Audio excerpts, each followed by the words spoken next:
Assalamualaikum warahmatullahi wabarakatuh. Kita lanjutkan kembali bahasan tentang pernikahan. Kita mulai dari rukun nikah. Rukun nikah menurut jumhur ulama, sebagaimana juga madhab Syafi'i, mengemukakan bahwa rukun nikah itu ada 5, yaitu yang pertama calon suami, kedua calon istri, ketiga wali, keempat 2 orang saksi, dan yang kelima ijab kabul. Sekarang kita bahas syarat dari masing-masing rukun tersebut. Pertama, calon suami. Syaratnya yaitu pertama beragama Islam, yang kedua bukan mahram si wanita, dan yang ketiga tidak terpaksa, yang keempat tidak sedang haji dan umroh, dan yang kelima memiliki identitas yang jelas dan benar. Yang kedua, calon istri syaratnya bukan mahram si laki-laki, yang kedua terbebas dari halangan nikah, misalnya masih dalam masa iddah atau berstatus sebagai istri orang, dan juga tidak sedang dalam keadaan haji ataupun umroh. Yang ketiga, wali. Rasulullah Shallallahu Alaihi Wasallam bersabda, tidak ada nikah kecuali dengan wali. Wali ada 2 macam, yaitu wali nasab dan wali hakim. Nanti akan dijelaskan lebih lanjut. Sekarang akan disampaikan dulu syarat-syarat wali tersebut, yaitu pertama beragama Islam, yang kedua orang yang dikehendaki, artinya bukan orang yang dibenci, yang ketiga laki-laki, jadi bukan perempuan atau bukan banci, yang keempat mahram si wanita, yang kelima balik, bukan anak-anak maksudnya, yang keenam berakal sehat, jadi tidak gila, yang ketujuh adil, bukan orang yang fasik, yang kedelapan tidak buta, yang kesembilan merdeka, jadi bukan seorang budak. Yang keempat saksi.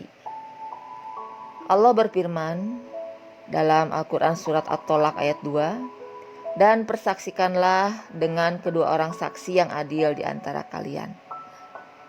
Syarat-syarat saksi yaitu beragama Islam, berjumlah 2 orang, balik, berakal sehat, bukan budak, jadi orang yang merdeka ya. Laki-laki, yaitu bukan wanita, juga bukan banci. Adil, bukan orang yang fasik, bisa melihat dan juga bisa mendengar. Yang kelima, sigot atau ijab kabul, yaitu perkataan dari mempelai laki-laki atau wakilnya ketika akad nikah. Syarat sigot, pertama tidak tergantung dengan syarat lain, yang kedua tidak terikat dengan waktu tertentu, yang ketiga boleh dengan bahasa asing, yang keempat dengan menggunakan kata tajwid atau nikah, jadi tidak boleh dalam bentuk kinayah atau sindiran, karena kinayah membutuhkan niat, sedangkan niat adalah sesuatu yang abstrak. Dan yang kelima, qabul harus dengan ucapan qabiltu nikah atau tajwizah, dan boleh didahulukan dari ijab.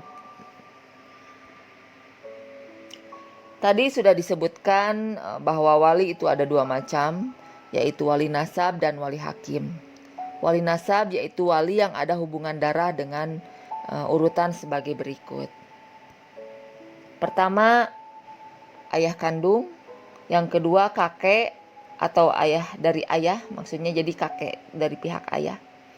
Yang ketiga saudara, mau kakak atau adik laki-laki yang seayah dan seibu, maksudnya saudara kandung. Yang keempat saudara kakak atau adik laki-laki yang seayah. Yang kelima, anak laki-laki dari saudara laki-laki yang seayah atau seibu, yaitu keponakan dari saudara laki-laki kandung. Yang keenam, anak laki-laki dari saudara laki-laki seayah saja, jadi keponakan dari saudara laki-laki seayah. Yang ketujuh, saudara laki-laki ayah, yaitu paman atau uwa. Yang kedelapan, anak laki-laki dari saudara laki-laki ayah, yaitu sepupu. Dalam urutan wali tadi, tidak boleh dilangkahi atau diacak. Sehingga bila ayah kandung masih hidup, maka tidak boleh hak kewaliannya itu diambil alih oleh wali nomor berikutnya. Kecuali bila pihak yang bersangkutan memberi izin dan haknya itu diberikan kepada mereka. Penting untuk diketahui bahwa seorang wali berhak mewakilkan hak perwaliannya itu kepada orang lain. Nah, meski tidak termasuk dalam daftar para wali. Hal itu biasa sering dilakukan di tengah masyarakat dengan meminta kepada tokoh ulama setempat untuk menjadi wakil dari wali yang sah. Dan untuk itu harus ada akad dari wali kepada orang yang mewakilinya maksudnya. Dalam kondisi di mana seorang ayah kandung tidak bisa hadir dalam sebuah akad nikah, maka dia bisa saja mewakilkan hak perwaliannya itu kepada orang lain yang dipercayainya. Jadi meski bukan termasuk dalam urutan daftar orang yang berhak menjadi wali. Sehingga bila akad nikah akan dilangsungkan di luar negeri dan semua pihak sudah ada kecuali wali, karena dia tinggal di Indonesia misalnya dan kondisinya tidak memungkinkan untuk ke luar negeri, maka dia boleh mewakilkan hak perwaliannya itu kepada orang yang sama-sama tinggal di luar negeri itu untuk menikahkan anak gadisnya. Namun, hak perwalian itu tidak boleh dirampas atau diambil begitu saja tanpa izin dari wali yang sesungguhnya. Nah, bila hal itu dilakukan, maka pernikahan itu tidak sah dan harus dibatalkan saat itu juga. Sekarang tentang wali hakim. Berdasarkan Peraturan Menteri Agama Republik Indonesia Nomor 30 Tahun 2005 tentang wali hakim, yaitu yang berhak menjadi wali hakim, yang pertama adalah Kepala Kantor Urusan Agama Kecamatan, yaitu KUA, dalam wilayah kecamatan yang bersangkutan ditunjuk menjadi wali hakim. Kemudian apabila kepala KUA kecamatan berhalangan atau tidak ada, maka kepala seksi yang membidangi tugas urusan agama Islam atas nama kepala kantor departemen agama kabupaten atau kota diberi kuasa untuk atas nama Menteri Agama menunjuk salah satu penghulu pada kecamatan tersebut atau terdekat untuk sementara menjadi wali hakim dalam wilayahnya. Dan selanjutnya, bagi daerah terpencil atau sulit dijangkau oleh transportasi, maka kepala seksi yang membidangi tugas urusan agama Islam atas nama kepala departemen agama menunjuk pembantu penghulu pada kecamatan tersebut untuk sementara menjadi wali hakim dalam wilayahnya. Selanjutnya, pernikahan yang tidak sah. Di antara pernikahan yang tidak sah dan dilarang oleh Islam adalah sebagai berikut. Pertama, pernikahan mut'ah, yaitu pernikahan yang dibatasi untuk jangka waktu tertentu, baik sebentar ataupun lama, yaitu nikah kontrak. Jadi dari awal sudah diniatkan bahwa nikahnya hanya untuk jangka waktu tertentu. Dasarnya adalah hadis berikut, bahwa Rasulullah melarang pernikahan mut'ah serta daging keledai kampung jinak pada saat perang Khaybar, hadis riwayat Muslim. Nikah kontrak atau nikah mut'ah kalau dihalalkan sama dengan melegalkan prostitusi. Misal nikah hanya untuk 1 minggu, 2 minggu, 3 minggu, setahun, 2 tahun, dan seterusnya. Jadi pernikahan tidak boleh diniatkan hanya untuk jangka waktu tertentu. Jadi kalau nikah harus niat ya untuk seterusnya. Kalaupun terjadi perceraian, itu tidak masalah karena tidak diniatkan dari awal. Yang kedua, pernikahan sigor, yaitu pernikahan dengan persyaratan barter tanpa pemberian mahar Dasarnya adalah hadis berikut. Sesungguhnya Rasulullah melarang nikah sigor. Adapun nikah sigor yaitu seorang bapak menikahkan seseorang dengan putrinya dengan syarat bahwa seseorang itu harus menikahkan dirinya dengan putrinya tanpa mahar di antara keduanya. Hadis riwayat Muslim. Jadi begini, misalnya si A punya anak gadis, si B punya anak gadis, si A menikah dengan anak gadis si B dan si B menikah dengan anak gadis si A. Jadi saling bertukar tanpa ada mas kawin di antara keduanya. Praktek nikah seperti ini terjadi sebelum Islam, kemudian Islam mengharamkan. Yang ketiga, pernikahan muhalil, yaitu pernikahan seorang wanita dengan setelah ditalak 3 kali oleh suaminya. Ia tidak bisa rujuk atau menikah kembali dengan mantan suaminya tersebut, kecuali si perempuan itu pernah menikah dengan orang lain. Nah, hal ini dijelaskan di dalam Al-Quran surat Al-Baqarah ayat 230. Si wanita ini menikah dengan laki-laki lain dengan tujuan agar ia bisa menikah kembali dengan mantan suaminya. Nah, kalau pernikahan itu diniatkan seperti itu, maka haram, tidak boleh. Abdullah bin Mas'ud berkata, Rasulullah melaknat muhalil dan muhalallahu. Hadis riwayat At-Tirmidzi. Jadi nikahnya tidak boleh diskenario, harus nikah benar-benar saja, tidak diniatkan untuk bisa balik ke mantan suaminya. Yang keempat, pernikahan pada masa iddah. Pernikahan di mana seorang laki-laki menikahi seorang perempuan yang sedang dalam masa iddah, baik karena perceraian ataupun karena meninggal dunia, itu dilarang. Hal ini berdasarkan firman Allah, dan janganlah kamu berazam atau menetapkan hati untuk berakad nikah sebelum habis masa iddahnya. Quran surat Al-Baqarah ayat 235. Masa iddah yaitu masa menunggu seorang wanita apabila dia ditinggal mati oleh suaminya atau bercerai dengan suaminya. Lamanya masa iddah apabila ditinggal mati lamanya 4 bulan 10 hari, sedangkan apabila cerai bagi perempuan yang masih haid normal itu 3 kali suci. Jadi pada saat dicerai dalam keadaan suci, kemudian dia haid suci, haid suci, haid suci, haid suci, 3 kali suci. Apabila dia sudah tidak haid, maka masa iddahnya adalah 3 bulan. Selanjutnya, yang kelima, pernikahan tanpa wali, yaitu pernikahan yang dilakukan seorang laki-laki dengan seorang wanita tanpa seizin walinya. Rasulullah bersabda, tidak ada nikah kecuali dengan wali.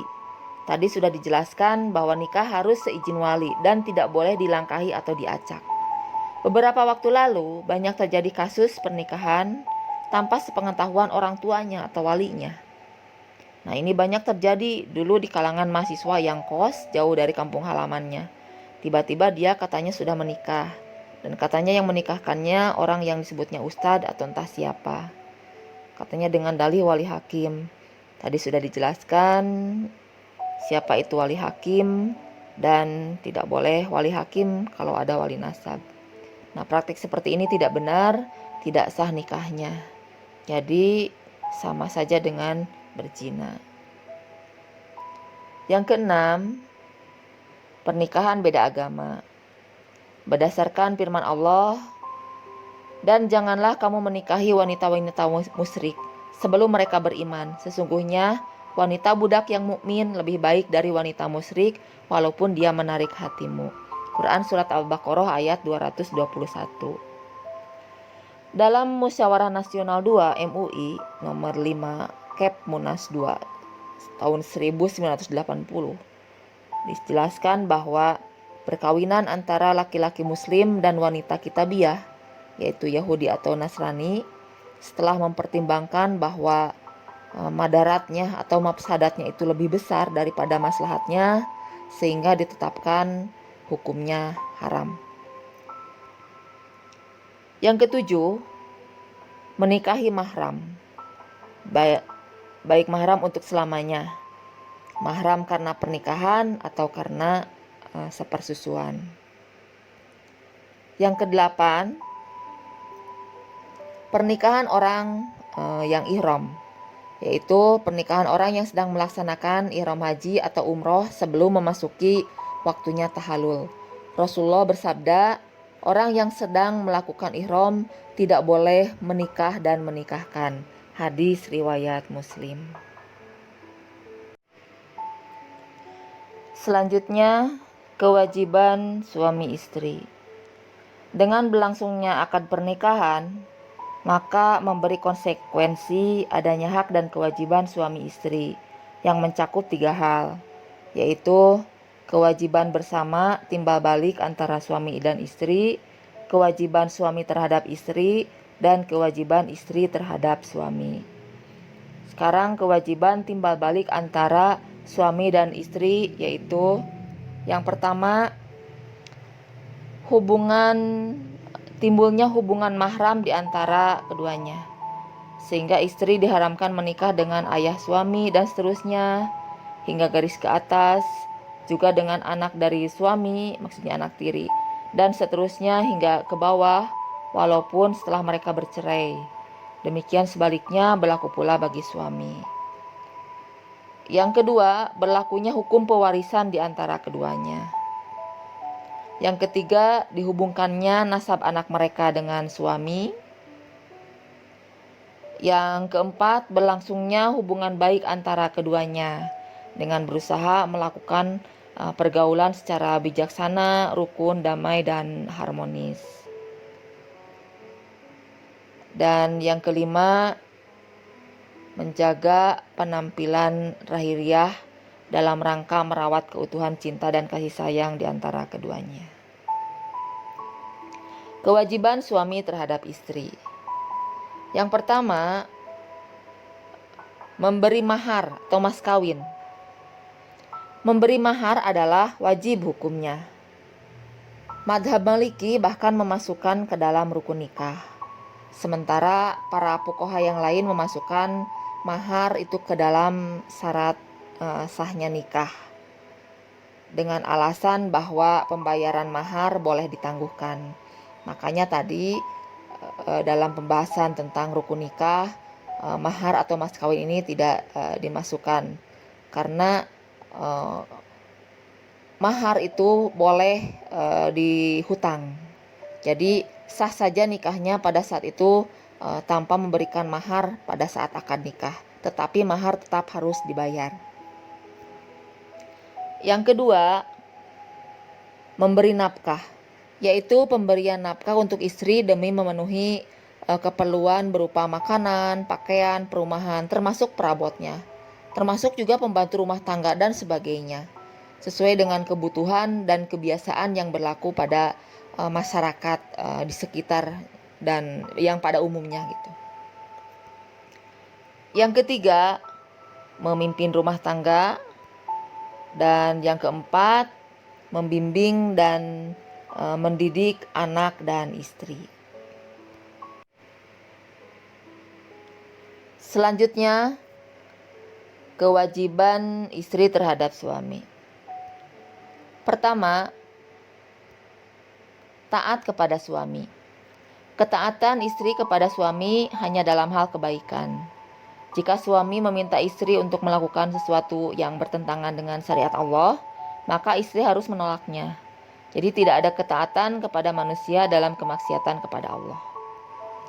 Yang kedua, menjaga diri dan kehormatan keluarga. Istri wajib menjaga kehormatan diri dan rumah tangga dan harta suami bila suami tidak ada di rumah. Yang ketiga, merawat dan mendidik anak. Walaupun kewajiban merawat dan mendidik anak itu merupakan kewajiban suami, tetapi istri pun mempunyai kewajiban merawat dan mendidik anak secara bersama. Terlebih istri itu pada umumnya lebih dekat dengan anak, karena dia lebih banyak tinggal di rumah bersama anaknya. Maju mundurnya pendidikan yang diperoleh anak banyak ditentukan oleh perhatian dari ibu. Hikmah pernikahan. Nikah disyariatkan Allah melalui Al-Quran dan Sunnah Rasul-Nya, seperti dalam uraian tadi, mengandung hikmah yang sangat besar untuk keberlangsungan hidup manusia. Di antaranya, pertama, mendapatkan keturunan yang sah dari hasil pernikahan. Yang kedua, terjalinnya kerjasama antara suami dan istri dalam mendidik anak dan menjaga kehidupannya. Yang ketiga, terciptanya hubungan antara laki-laki dan perempuan yang bukan mahram dalam ikatan suci yang halal dan diridhoi oleh Allah. Yang keempat, terpeliharanya kehormatan suami istri dari perbuatan zina. Dan yang kelima, terjalinnya silaturahmi antara keluarga besar pihak suami dan pihak istri. Sekarang tentang perkawinan menurut undang-undang di Indonesia. Perkawinan di Indonesia diatur dalam Undang-Undang Nomor 1 Tahun 1974. Undang-undang tersebut terdiri dari 14 bab yang isinya menjelaskan dan mengatur tentang dasar perkawinan, syarat-syarat perkawinan, pencegahan perkawinan, batalnya perkawinan, perjanjian perkawinan, hak dan kewajiban suami istri, harta benda dalam perkawinan, putusnya perkawinan serta akibatnya, kedudukan anak, hak dan kewajiban antara orang tua dan anak, tentang perwalian juga, tentang ketentuan-ketentuan lain, ketentuan peralihan dan ketentuan penutup. Itu isi dari Undang-Undang Nomor 1 tahun 1974. Ini tentang pencatatan pernikahan. Pencatatan pernikahan dilakukan oleh pegawai pencatat nikah atau disingkat dengan PPN yang berada di wilayah masing-masing, yaitu di kantor KUA, yaitu kantor urusan agama yang berada di kecamatan tiap daerah. Demi kemaslahatan dan tertib administrasi, orang yang mau menikah harus lapor dan daftar ke KUA. Nanti pernikahannya di hadapan penghulu dari pihak KUA dan akan mendapatkan surat nikah. Demikian di antara ketentuan-ketentuan pernikahan dalam Islam. Ketentuan-ketentuan tersebut diatur untuk kemaslahatan manusia. Sekian, wassalamualaikum warahmatullahi wabarakatuh.